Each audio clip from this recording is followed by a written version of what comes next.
এক হিন্দু বোনের প্রশ্ন, যে সন্তানটা মুসলিম বাবা মার ঘরে জন্ম হয় সে সাধারণত মুসলিম হিসেবে জীবন অতিবাহিত করে, আর যে সন্তান হিন্দু বাবা মার ঘরে জন্ম নেয় সে সনাতনী ধর্মে দীক্ষিত হয়। এতে মানুষের তো কোনো হাত নেই, স্রষ্টার চাওয়াতেই তো সে হিন্দু ঘরে জন্ম নিয়েছে, মুসলমান না হলে তাকে কেন জাহান্নামে যেতে হবে? তার জন্য ধর্মান্তরিত হওয়া কি সহজ কথা? ঠিকানা দেবিদ্বার, কুমিল্লা।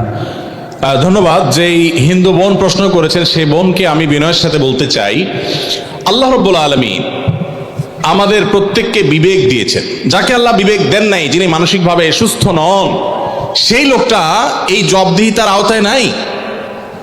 আল্লাহ যাকে সুস্থ বিবেক দিয়েছেন তাকে তার বিবেক সত্যের প্রতি অনুসন্ধান করার, সত্যের পথ খুঁজে বের করার শক্তি সামর্থ্য দিয়েছেন।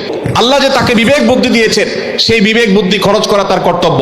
আল্লাহ কোরআনে বলেছেন, ইন্নাদ-দীনা ইনদাল্লাহিল ইসলাম, ইসলাম হলে আল্লাহর কাছে একমাত্র মনোনীত দিন। যে অমুসলিম পরিবারে জন্মগ্রহণ করে ইসলাম গ্রহণ করা কি সহজ কাজ?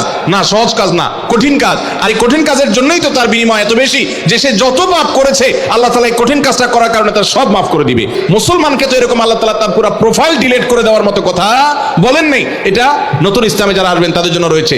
আর যারা খ্রিস্টানদের সম্পর্কে আল্লাহ বলেছেন আহলে কিতাবদের সম্পর্কে যে তারা যদি ইসলামে আসে তাদেরকে ডাবল সওয়াব আল্লাহ তাআলা দিবেন। কষ্ট হবে, ফ্যামিলির বিরুদ্ধে তাকে যেতে হবে, এই জন্যই তো আল্লাহ তাআলা এই রিওয়ার্ডগুলো তাকে দিচ্ছেন।